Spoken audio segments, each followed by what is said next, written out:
The hiss of a plasma torch was the only thing that could momentarily drown out Steeler's wheel. Jerome Cap Ryland, his face illuminated by the angry blue-white flame, felt the lyrics to "Stuck in the Middle with You" burrowing into his skull like a parasitic earworm. Clowns to the left of him, jokers to the right. It was less a song and more a mission statement for his life. "Almost got the last glob of existential despair," he grunted, the torch sputtering. The protein reclamation vents of Port Olmos were not, as advertised, self-cleaning. They were, in fact, cosmic grease traps, accumulating a slurry of synthesized nutrients, lubricant runoff, and what Jerome could only describe as the ghost of a billion bad meals. From deeper inside the vent, a muffled, melodic hum vibrated through the metal. That was Boro. The 7-foot-tall mountain of granite-like flesh was folded into a space no being of his size should occupy. Gently scrubbing a particularly stubborn patch of grime while humming along to the tinny 70s rock classic. His humming was surprisingly delicate for a creature who looked like he was carved from a small asteroid. "The molecular structure is fascinating," came a voice from beside Jerome. Dr. Lena Kovac was on her knees, a portable scanner whirring as she analyzed a sample of the gunk she'd scraped into a petri dish. "It's a complex polymer of denatured proteins and long-chain hydrocarbons, almost sentient in its stickiness. If we could just isolate the bonding agent, we could revolutionize adhesive technology. Or, create a truly non-stick frying pan. The commercial applications are just staggering." "Lena, it's just space junk. The only staggering thing about it is the smell," Jerome said, shutting off the torch. He wiped sweat from his brow with the back of a greasy glove. "Are we done here? The song's starting to make me want to cut my own ear off." A blur of gray fur and 6 limbs shot past his boots. Pip, the crew's resident Zib-Zibian kleptomaniac, skittered out of the vent shaft, chittering triumphantly. He held up a high-end thermal spanner, its chrome finish throwing back the torchlight even in the dim service corridor. It was definitely not theirs. Jerome sighed. "Pip, where'd you get that?" Pip let out a series of clicks and a whistle that sounded suspiciously like the words "floor" and "finders keepers." He tucked the spanner into one of the many pouches on his harness, patting it affectionately. "That floor belongs to the station's unionized maintenance crew, you fuzzy little felon," Jerome muttered. "The last thing we need is a grievance filed against Star Wipe Sanitation." He tapped the comms unit on his wrist. "Star Wipe to station accounts. We're done with the reclamation vents, Sector Gamma. Transmitting completion code now. So, about the payment."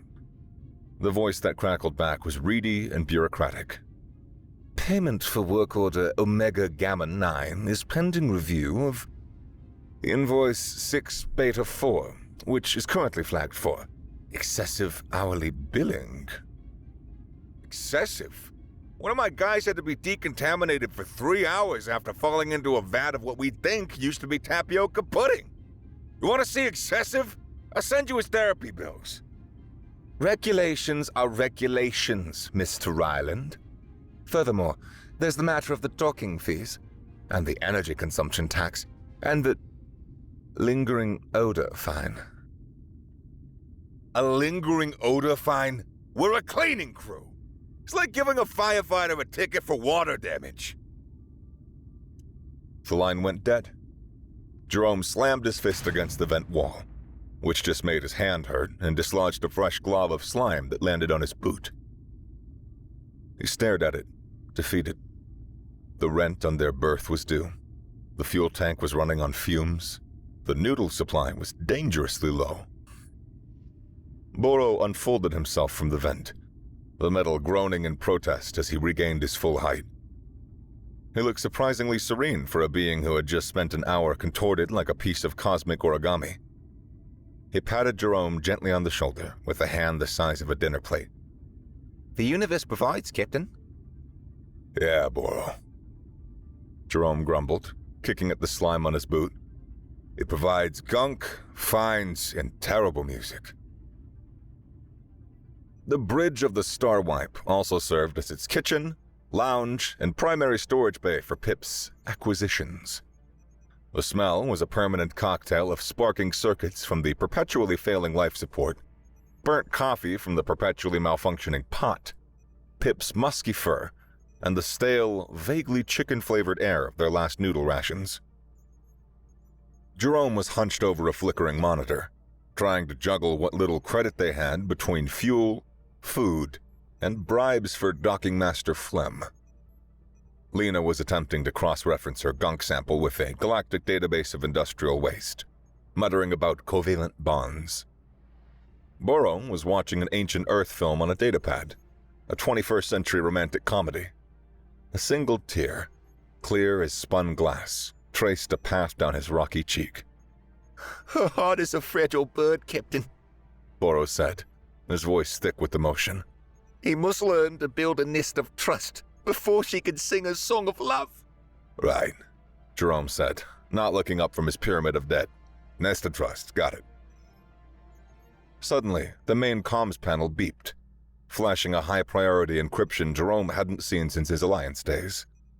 He straightened up, his posture shifting unconsciously from slouched janitor to alert officer.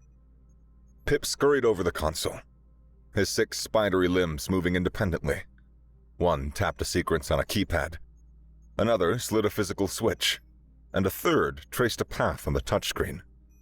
A series of clicks and whistles translated roughly to "High level, Governor's Office, Administrative Channel." Jerome's cynicism returned full force. "The Governor's Office doesn't call the roach exterminators. They just gas the building. Put it through." A hologram flickered to life in the center of the room. It showed a small, amphibian-like being in a pristine white curator's uniform, his throat pouch pulsing with anxiety. He blinked his wide, black eyes at the messy bridge. This was Tib-Tib, head curator of the Port Olmos Xenovarium.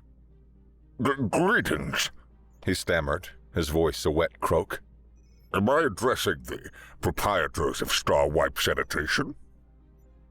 "That's us," Jerome said, leaning back in his chair, folding his arms. "The galaxy's premier removers of unwanted filth and shattered dreams. What can we do for you, Mr. Tib-Tib, I have a proposal from the Governor Vane's office." He swallowed nervously. "It concerned a one-night contract, a full hygienic overhaul of the Xenovarium's primary predator wing, Sector A." Lena looked up from her work, her eyes wide with academic excitement. "The Xenovarium? But that houses some of the largest and rarest and most dangerous megafauna in the known galaxy. The biocontainment safeguards alone are—" Jerome held up a hand, silencing her. He squinted at the nervous curator. "Predator wing. Sounds expensive and dangerous. We're cheap, and we're trying to be less dangerous, so why us? What happened to the last crew?" Tib-Tib's throat pouch inflated to the size of a small melon. OmniClean Corporation, a highly reputable firm, they encountered a minor biohazard incident. "Define a minor biohazard incident," Jerome said, his voice flat.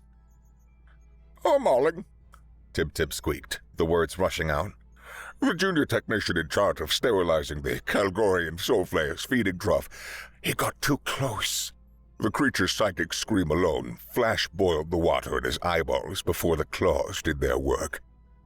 OmniClean terminated their contract immediately, as did the next 3 firms that we contacted." There it was, the other shoe. A 10-ton boot made of razor blades and bad decisions. "So you're scraping the bottom of the barrel?" "The governor's office has authorized a substantial hazard payment," Tib-Tib said, desperation coloring his tone. "Triple your standard rate." Triple their rate? It was a lifeline. A greasy, blood-soaked, probably going to get them killed lifeline. It would pay the rent, fill the tank, and buy enough noodles to last a month. Jerome looked at his crew. At Lena, whose intellectual curiosity was visibly wrestling with her profound anxiety. At Boro, whose gentle soul would probably try to reason with a creature called a soul flayer. At Pip, who was likely calculating the resale value of a soul flayer's tooth. This was his family, and they were starving. Fine, Jerome said. We'll take it. Send the contract. As Tib fumbled with his datapad, his holographic image flickered with a burst of static from the star-wiped shoddy projector. In that split second of distortion, Pip, unseen by the curator, scurried to the base of the holographic projector. One of his 6 hands held a small, jury-rigged device that hummed faintly. He pressed it against the projector's casing. A thin tendril of light snaked from Pip's device to the projector, and on a tiny screen on his wrist, a progress bar filled instantly. A wavering, digital outline of the security pass appeared on Pip's screen with a soft chime of success. He had copied the encrypted security key right out of the data stream in less than a second. He tucked his device away with satisfied chitters. The Xenovarium was everything the Starwipe was not. It was silent, sterile, and immense. Polished chrome walkways crisscrossed above holographic jungle environments. The air was crisp, filtered to the sharp scent of air scrubbers and manufactured rain. The architecture was a monument to control, a sleek, imposing cage for the galaxy's nightmares. And this, Tib said, his webbed hands trembling as he gestured towards a massive triple-paned wall of armored glass, is the primary enclosure. Welcome to Subject 01, the Kralgorian Soul Flayer. Behind the glass, something moved in the simulated twilight. It was huge, a creature of chitinous black plates, sinewy muscle, and far too many limbs, each ending in a blade of obsidian-like bone. Its head was a nightmarish fusion of an insect and a wolf, with multiple glowing red eyes that scanned the habitat with predatory rage. As they watched, it lunged at a fortified feeding station, tearing a foot-long gash in the durasteel plating with a screech that vibrated in their teeth, even through the soundproof glass. Now, the safety procedure is paramount, Tib whispered, sweat beading on his brow. Never make direct eye contact. Its psychic assault is triggered by perceived challenges to its dominance. Do not wear the color yellow. It agitates its territorial instincts. And for the love of the great spawning, do not, under any circumstances, make any sudden moves or loud noises. The last crew. He shuddered. Jerome looked at his team. Lena was scribbling notes furiously on a datapad. Boro was looking at the creature with an expression of profound sadness. Pip was eyeing a loose maintenance panel on the wall. Right, Jerome said, his voice dripping with gallows humor. No eye contact, no yellow, no fun. Got it. Let's get this freak show on the road. He led his crew along the walkway. As they drew level with the enclosure, the soul flayer stopped.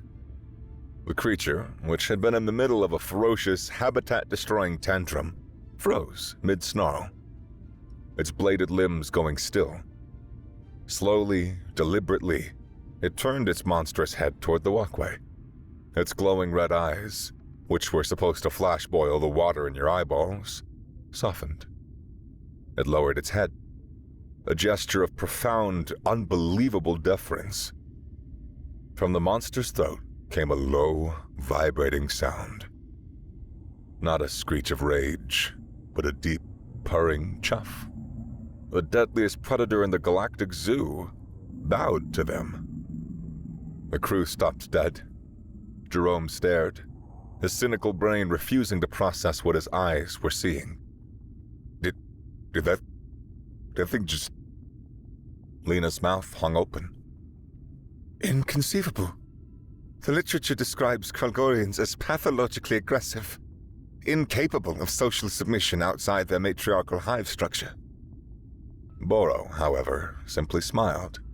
A warm, gentle smile that crinkled the rock-like skin around his eyes. He seems polite. They continued walking, shell-shocked. They passed the next enclosure, housing a flock of scythe talons, sleek, feathered carnivores known for eviscerating their prey in swarms.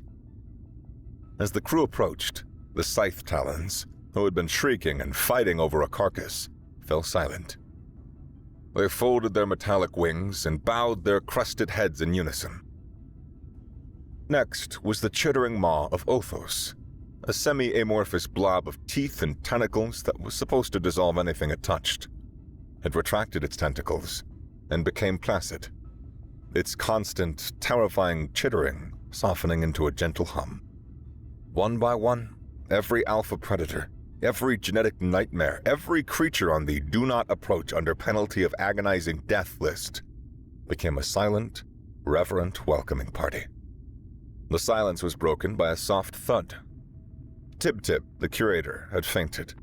His little amphibian body sprawled out on the polished chrome floor. Jerome just stared back at the soul flayer, who was now peacefully grooming one of its scythe-like appendages like a house cat. For the first time in a decade, Jerome Ryland had no sarcastic comeback. He was utterly, completely, and bafflingly speechless. Governor Sullian Vane's office was an exercise in minimalist power. A single desk of black volcanic glass sat in the center of a cavernous room, with a floor-to-ceiling window overlooking the star-dusted abyss. Vane himself was as sleek and polished as his surroundings. A man in a perfectly tailored suit whose smile never quite reached his cold, calculating eyes. Mr. Ryland, Dr. Kovac, Boro. "Pip," he said, gesturing to the uncomfortable-looking chairs before his desk. Pip, of course, ignored the chair and instead began tapping the desk's anti-gravity emitters, his head cocked as he listened to the faint hum. Governor, Jerome said, keeping his tone neutral. I assume you saw the security footage? I have, Vane said, steepling his fingers. Fascinating. An anomaly of the highest order. My science division is stumped. My xenobiologists are weeping into their microscopes, and my curator is under sedation. He leaned forward, his polished facade cracking just enough to show the avarice beneath. I don't care how you do it. I care that you do it. He slid a datapad across the desk. It wasn't a termination of contract. It was a new one. Your official designation will remain Starwipe Sanitation, Vane explained. Publicly, you are my new permanent hygiene solution for the Xenovarium. The paperwork will reflect that. It's cleaner. No one looks twice at janitors. Jerome picked up the datapad. The payment terms made his breath catch in his throat. It was a number with an absurd, life-altering number of zeros. Enough to buy a new ship, a fleet of new ships, enough to retire to a private moon and never smell synthesized noodle broth again. Then he saw his new job description. The old one had been pages of technical specifications and safety warnings. This one had a single, elegantly vague clause. To maintain atmospheric and behavioral equilibrium within Xenovarium Sector A. What does that even mean? Lena asked, peering at the datapad. It means you show up, Vane said. You walk the corridors, you sit, you read, you breathe. Whatever it is that you people do that turns my gallery of horrors into a petting zoo, you will continue to do it, exclusively for me. This was no promotion. This was a pair of golden handcuffs. Vane wasn't celebrating a miracle. He was classifying a resource. He had found his golden goose, and he was hiding it in the janitor's closet. Your debt with the station has been cleared, Vane added, as if closing a simple business deal. A company apartment has been allocated to you adjacent to the Xenovarium, for convenience. For surveillance, Jerome thought, to keep the assets close. He looked at his crew. Boro was looking out at the massive window towards the stars, a placid expression on his face. Lena was already lost in thought, her mind racing with 1,000 theories. Pip was trying to subtly pry the insignia off of Vane's pen with one of his smaller claws. They were trapped. Trapped by a salary they couldn't refuse, and a phenomenon they didn't understand. "Welcome to the team," Vane said, his smile finally looking genuine. It was the smile of a man who had just added a priceless, one-of-a-kind asset to his portfolio. Jerome didn't feel like an employee. He felt like an exhibit. The first week was surreal.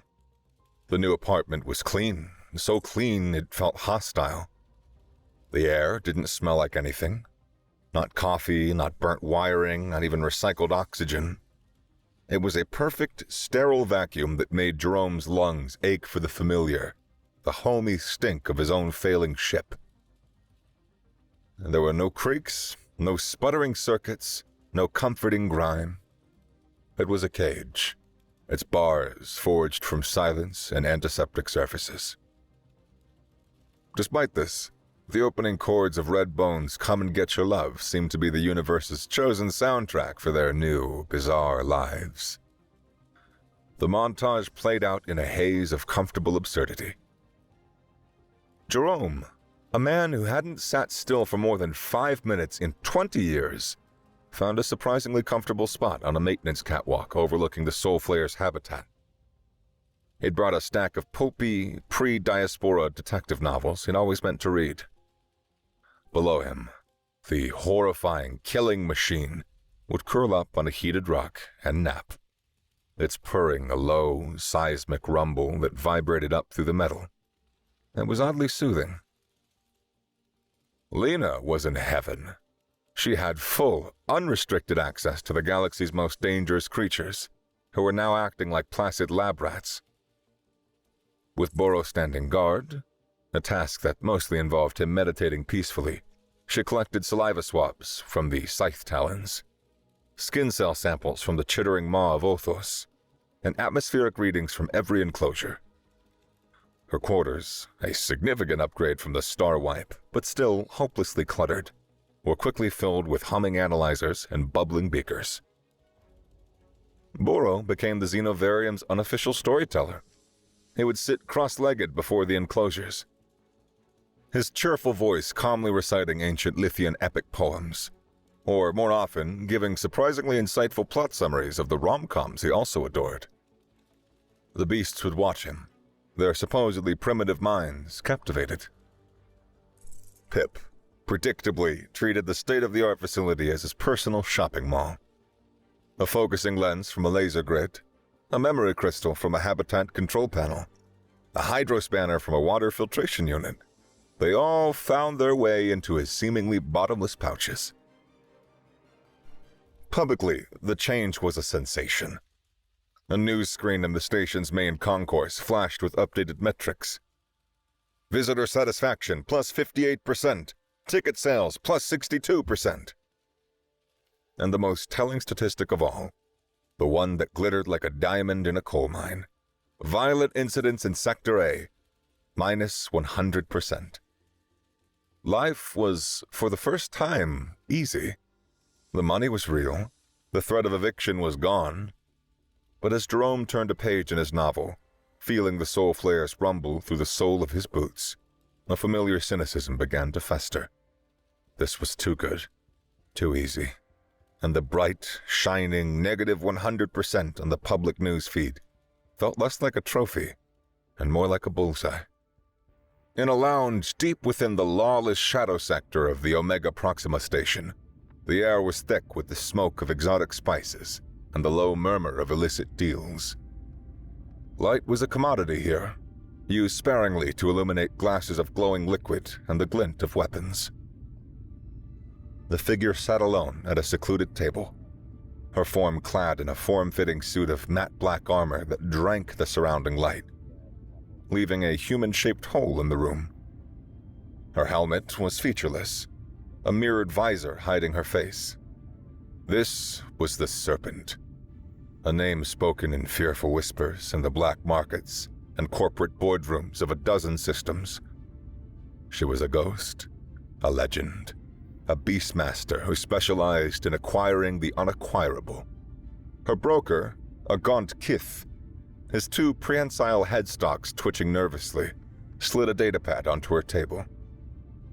The target is as you requested, a prime specimen, Kralgorian soul flare. The client, a certain warlord with a taste for intimidating pets, is prepared to pay the price that we discussed. The Serpent didn't move. Her voice, filtered through her helmet's comms, was calm, genderless, and cold as deep space. The Port Olmos Xenovarium, Vane's pet project. Security is top tier. The frontal assault would be messy, loud. That was the initial assessment, The broker agreed, leaning closer. a bloody smash and grab. High risk, high reward. But new intel has emerged. Something strange. He tapped the datapad, and a holographic chart flared to life above the table. It was the same public metric Jerome had seen. Look at this. The broker hissed, pointing a slender finger at the glowing number. Violent incidents in Sector A, minus 100%, for 3 consecutive weeks. The Serpent's head tilted slightly. Impressive maintenance. Impressive. This result is a fiction. The broker insisted. They are not hamsters. They are apex predators. A sustained drop of 100% defies fundamental xenobiology. It's an anomaly so profound, it confesses a secret. He swiped the display, bringing up a personnel file. It was for Starwipe Sanitation. 4 grainy photos appeared. A tired-looking human male, a nervous-looking human female, a giant rock man, and a blurry shape that was probably the Zibzibian. Someone or something, The broker said, his voice dropping to a conspiratorial whisper. has tamed the untamable, and Vane has hidden them in plain sight, disguised as janitors. The Serpent stared at the images. The plan in her mind shifted, refined itself. A bloody smash and grab was for amateurs.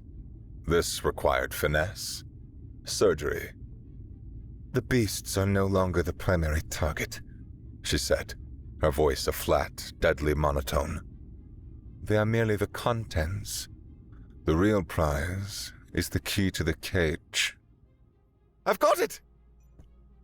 Lena burst out of her bedroom turned laboratory, waving a datapad, her eyes wild with the thrill of discovery. She had been running simulations for days, fueled by nutrient paste and a manic energy that worried Jerome. It's not us, not exactly anyways, She said, pacing back and forth. it's our mitochondria. Specifically, the waste products from our cellular respiration. Humans evolved on a planet with a unique atmospheric composition, bombarded by a specific spectrum of solar radiation. Over millions of years, it created a subtle but distinct biosignature. Jerome raised an eyebrow. You're saying that we have a special brand of body odor? Don't be reductive. Lena snapped, then took a deep breath. Okay, be a little reductive. The Kralgorians, their homeworld had a flora that produced a very specific type of polycyclic aromatic hydrocarbon. It's a complex organic molecule. Their matriarchs, when gestating, emit a pheromone that contains a nearly identical molecular structure. It's a signal that says, I am the queen. I am the source of life. Be calm, be subservient. She took another frantic breath. Our mitochondrial exhaust, when aerosolized in a recycled oxygen environment like a space station, undergoes a chemical change. The trace elements, right? The specific isotopes, they mimic that gestation pheromone, perfectly. Jerome stared at her. So, let me get this straight. We smell, to them, like a pregnant queen monster. In the most basic terms, yes. Lena confirmed, a triumphant grin spreading across her face. We smell like a combination of a tire fire and lilacs. It makes them want to curl up and ask us for a bedtime story. Boro, who'd been listening intently from the doorway, nodded. A mother's love is the universe's most powerful force. It is known.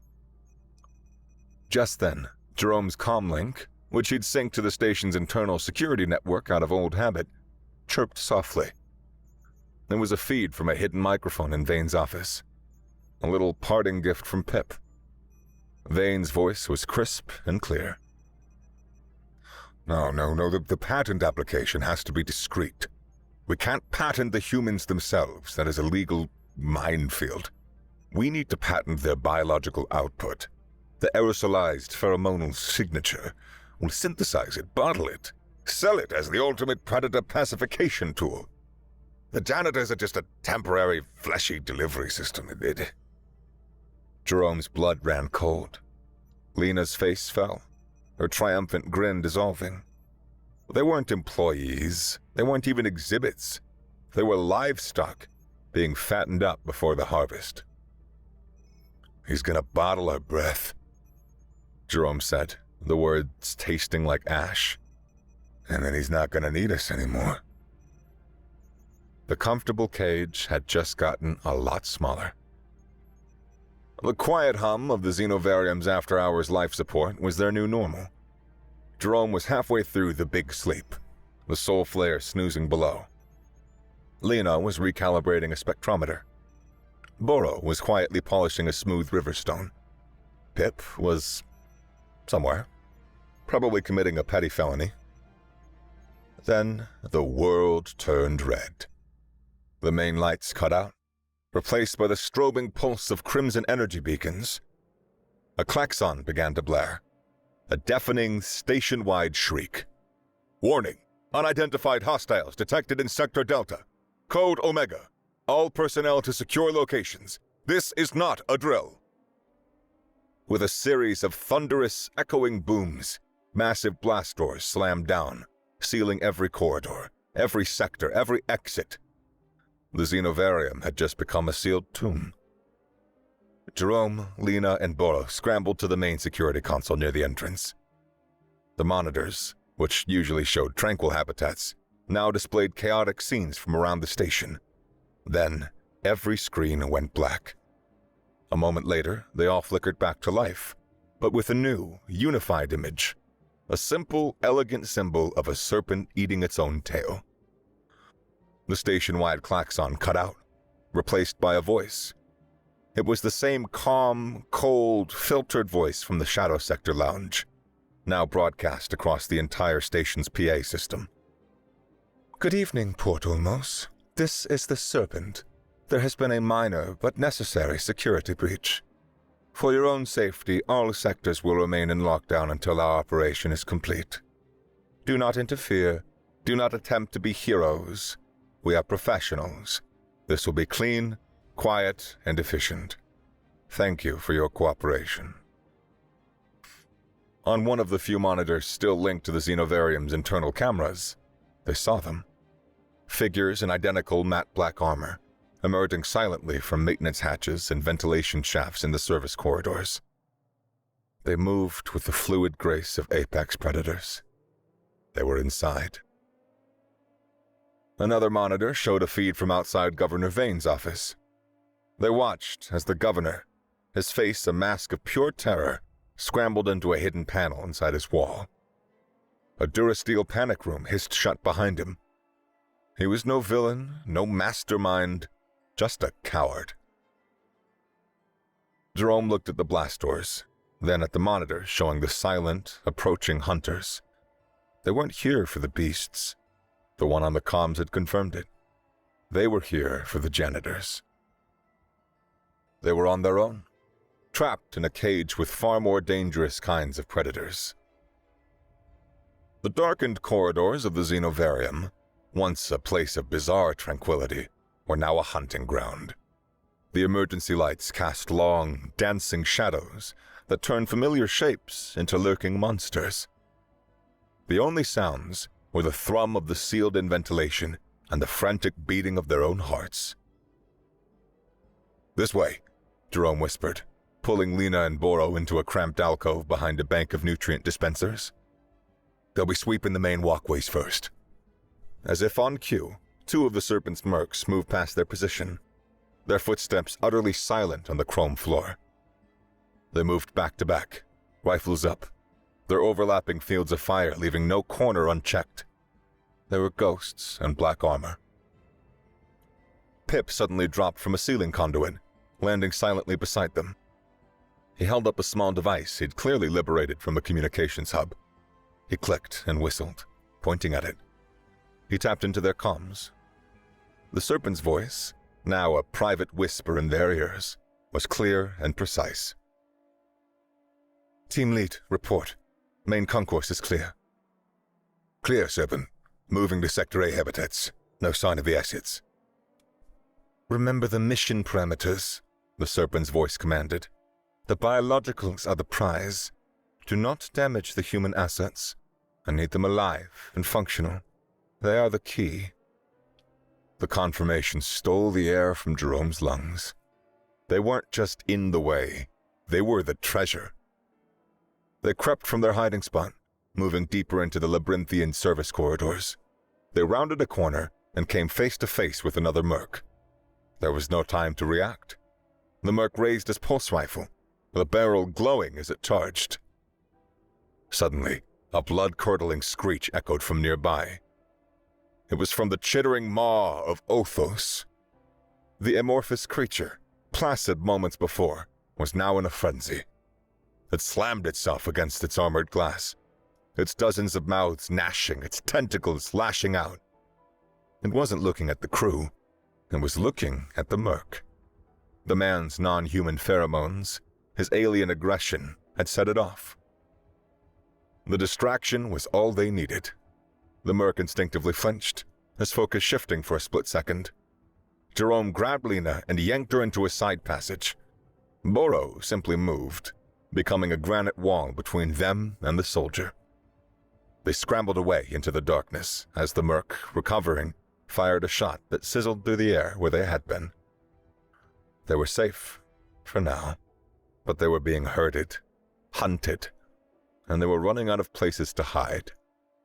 They found refuge in a cramped, greasy maintenance tunnel, the kind of place they were more used to. The air carried the sharp scent of overloaded circuits and hot metal.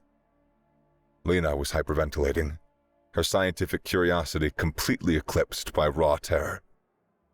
Boro was a statue of calm, his presence a silent, reassuring anchor. Pip was fiddling nervously with the comms tap. They know they were the key," Lena gasped, trying to control her breathing. "They're not going to kill us. They're going to take us." Jerome leaned his back against the cool metal wall. He closed his eyes, expecting the usual wave of tired resignation to wash over him. The familiar urge to just find a corner and wait for the end. But it wasn't there. Instead, it felt like the ghost of a different man stirring in the quiet of his mind. He felt the phantom weight of a command uniform on his shoulders, heard the faint echo of a ship's engines thrumming through his bones. The janitor who calculated dwindling noodle supplies was gone. The captain, the pilot who knew the complex geometry of an asteroid field, the precise FTL calculation to escape a pirate blockade, was looking at the board. The board was a death trap, yes, but every trap had a design flaw.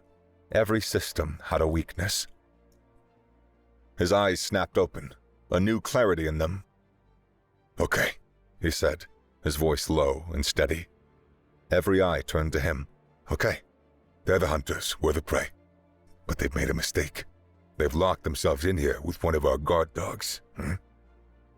A grim smile touched his lips. "It's time to let the animal out of theirs." Lena stared at him, What are you talking about? The plan, Jerome said, the old authority returning to his voice. Part 1. Weaponize the natives. We can't fight these mercs head-on, but the Scythe Talons can. The Soul Flayer can. To them, these mercs are just aggressive, smelly intruders. He looked at Lena. Part 2. Amplify our advantage. You said that we smell like a pregnant queen. How do we make ourselves smell more like a pregnant queen? Lena's mind, given a problem to solve, instantly kicked into gear. The panic subsiding. A pheromone fogger. Yes, of course the cleaning bots. They use an aerosolized solvent. If I could bypass the regulator on the dispersal unit and I could mix it in a concentrated sample of our atmospheric signature, then, well, I could create a thick cloud of the mimic pheromone. It would make us functionally invisible to the creatures, while it would make the mercs stand out even more. But I would need a high-torque thermal spanner to bypass the regulator without fusing it.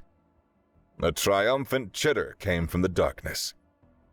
Pip stepped forward, and with a flourish, produced the thermal spanner he had stolen, its chrome finish catching the faint emergency light. He presented it to Lena like a holy relic. Jerome grinned, a real grin. Part 3, he said, looking down the dark tunnel. Liberate the big guy. We open the Soul Flayer's cage. Boros' brow furrowed. Is that wise, Captain? It is a being of great power and pain. It bowed to us, Boro, Jerome said softly. It trusts us. And right now, I'm trusting it. The plan was insane. It was cobbled together from stolen parts and half-baked science. But for the first time since they'd set foot on this station, they weren't just janitors. They had a purpose. They had a plan. And they were going to take back their zoo. Lena, with Pip acting as her six-limb surgical assistant, worked feverishly on a battered cleaning bot. Using the stolen thermal spanner, she bypassed the regulator while Pip rerouted power from a nearby junction box. She poured a beaker of concentrated viscous fluid into the bot's main tank. With a final command entered on her datapad, the bot whirred to life. A thick, hazy fog smelling faintly of a mechanic's garage after a lilac air freshener explosion began to pour out, enveloping them. The corridor's red emergency lights warped and distorted through the mist. It's working! Lena yelled over the bot's hum. We're inside a cloud of concentrated us! They moved through the fog-shrouded corridors, a ghostly island of calm in a sea of red alerts. They reached the central habitat control console, a massive bank of glowing screens and keypads that governed every lock and door in the Xenovarium. The main release system was protected by a high-level security lockout. It's no good, Jerome said, his fist tightening. It needs an admin-level pass. Veins or tib-tibs. He trailed off, a sudden memory sparking in his mind. The holographic call, the data skim. He looked at Pip. Pip, the pass! Pip's large eyes blinked. He held up the small data skimming device from the bridge. On its screen, the stolen security pass glowed. You beautiful, thieving little rat, Jerome said. Pip plugged the device into a diagnostic port on the console. A few frantic clicks and a whistle later, the console beeped. A green light flashed. Access granted. With a manic grin, Jerome slammed his hand down on the release control for the Scythe Talon enclosure. A klaxon blared specifically over that habitat, and a massive section of the armored glass slid open. A river of sleek, feathered death poured out into the corridor. The Scythe Talons saw the crew, swathed in their pheromone fog, and ignored them completely. But they scented the mercs down the hall. With a unified shriek of territorial fury, the swarm took flight, a whirlwind of claws and beaks that descended upon the surprised soldiers. Panic and blaster fire erupted from the darkness. Their path was clear. As they raced towards the Soul Flayer's habitat, they saw her, the Serpent. Her suit's advanced environmental filters had clearly identified and neutralized the pheromone fog in her immediate vicinity. She was striding calmly through the chaos, her mercs engaging the scythe talons while she made a beeline for the main prize. Standing directly in her path, at the narrowest point of the service corridor, was Boro. But the corridor was a maintenance bottleneck, designed for single-file access and a droid passage, not for hauling heavy tranquilizer cannons and capture equipment past a 7-foot-tall rock monster. Getting past Boro wouldn't be a fight. It would be a slow, clumsy mess. "The creature within has known much suffering," Boro said, his voice calm, echoing in the narrow space. "It preserves peace, not a new cage." The Serpent stared at him, a flicker of unprofessional frustration showing for the first time. The delay, just a minute or two, was all Jerome and the others needed. They reached the Soul Flayer's emergency release. The Serpent, realizing her mistake, broke into a run, her boots clanging on the metal floor. "Stop them!" She was fast, too fast. She raised a device on her wrist just as Jerome was about to hit the release. A pulse of energy shot out, and the cleaning bot sputtered and died. The pheromone fog dissipated instantly. The air cleared. "Parlor tricks are over," the Serpent's filtered voice said as she leveled a sophisticated sidearm at them. Her mercs were right behind her. It was a straight fight, a fight they couldn't win. Then Jerome looked up. The sprinkler system, high pressure for cleaning the amphibian habitats. "Lena!" he yelled. "You're pollen!" Lena's eyes went wide. She unslung her sample bag and ripped it open, grabbing a pouch of hyperallergenic pollen she'd collected for analysis. Jerome leapt onto a railing, smashing the red casing of a fire suppression trigger. High-pressure sprinklers erupted from the ceiling, drenching the corridor in a torrential downpour. At the same moment, Lena threw the bag of pollen directly at the Serpent. The fine, dust-like powder hit the water-soaked air. It instantly transformed into a thick, sticky, casein-like paste. It slammed into the Serpent's helmet, clogging the intake vents of her rebreather with thick, gooey gunk. The Serpent gave a strangled gasp, the sound choked off by the gunk. Air. She needed air. A sound tore from her throat. Not a command, not a threat, but a raw, suffocating noise of pure, unprofessional fury and rising panic. The cold, calculating professional was gone, erased in an instant, replaced by a suffocating animal. She clawed at her own helmet, her precise, economical movements dissolving into clumsy, desperate swipes that smeared paste across her visor. Her flawless tactics, her methodical planning, all useless against a handful of alien pollen and a broken sprinkler. She stumbled blindly, disoriented. Boro, his duty as a roadblock complete, strode forward. He didn't punch, he didn't crush.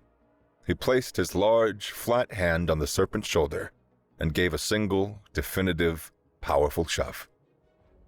The Serpent tumbled sideways, right through the open doorway of the now empty scythe talon enclosure. Pip, seeing his chance, scrambled onto the control panel and rerouted the primary power. With a deafening boom, the armored door slammed shut. The hunter was caged. The aftermath was a symphony of bureaucratic chaos. Station security, finally emerging now that the danger was past, flooded the Xenovarium, their armor polished and their faces looking vaguely embarrassed. Governor Vane emerged from his panic room, smoothing down his suit, a well-rehearsed speech of heroic defiance already on his lips. He strode into the control room, ready to spin the story, to claim credit for the flawlessly executed containment procedure. "A testament to the station's robust security measures," he began, projecting his voice for the benefit of the security officers. "While I was coordinating the strategic response from my command center—" "You mean your closet?" Vane froze. Lena was standing there, her anxiety replaced by a steely, newfound confidence. She held up a datapad. On its screen, was a live feed of every public news monitor on Port Olmos. And on every monitor, a security feed was playing on loop. It showed Governor Cillian Vane shrieking and scrambling into his panic room, followed by 20 minutes of him pacing back and forth, muttering to himself. Pip, it turned out, had done more than tap the Serpent's comms. He'd patched Lena's datapad into the station's emergency broadcast system. The entire station had seen the Serpent's professional takeover, and Vane's terrified, undignified retreat. His cowardice was now the station's newest and most popular running joke. Vane stared at the screen, his face turning a shade of pale green that clashed horribly with his expensive suit. Amid the chaos of securing the prisoners, Jerome saw Tib-Tip being helped to his feet by a security guard. The little amphibian looked at the crew, his eyes wide, black, full of terror, awe, and a surprising amount of gratitude. He gave a tiny, trembling nod of thanks before being led away to give his statement. Jerome clapped Vane on the shoulder. Tough day at the office, Governor. As the security team led a silent, helmeted Serpent and her captured mercs away, the crew stood together. Jerome looked over at Boro. Still can't believe you convinced that thing to go back in its cage with just the promise of a bedtime story. Boro watched the Soul Flare, which was now peacefully settled on its heated rock, having been gently coaxed back inside its habitat. He understood it was for his own safety, Boro said. And the story was a good one. It was about building a nest of trust. Behind the armored glass, the Kralgorian Soul Flare looked at them. It dipped its massive, bladed head one last time in a slow, deliberate bow. They had shed their labels. No longer janitors, no longer assets. They were simply the heroes of the story, grime and all. Mr. Blue Sky by ELO filled the bridge. The sound wasn't tinny anymore. It was rich and clear, coming from a brand new, top-of-the-line sound system. The bridge itself was clean, spacious, and smelled of new ship parts and freshly brewed, actual coffee. The Star Wipe, too, was a beauty. Their reward had been substantial. With Vane disgraced and the Serpent's client list exposed, the Alliance had been grateful. The black marks on Jerome's record were expunged. His pilot's license was reinstated with honors. Lena hadn't just been proven right. She was now the galaxy's leading expert in xenopneumatic biochemistry. Multiple universities were fighting over her, offering research grants that made her head spin. They had a new ship and a new official charter. Star Wipe's Interspecies Solutions, non-lethal predator relocation specialists. Boro was sitting on the floor, patiently trying to teach a baby scythe talon to sit. The tiny creature, which Pip had found sleeping in his pouch, kept trying to playfully nip his granite fingers. Lena was at a science station, calibrating a new portable pheromone emitter of her own design. The applications for peaceful coexistence are limitless, Jerome, she said, her voice bright with the confidence that was now her default. Pip was perched on the co-pilot's chair, happily polishing a expensive-looking Alliance Fleet Commander's insignia that he had definitely, certainly, absolutely found on the floor of the award ceremony. And Jerome was at the helm.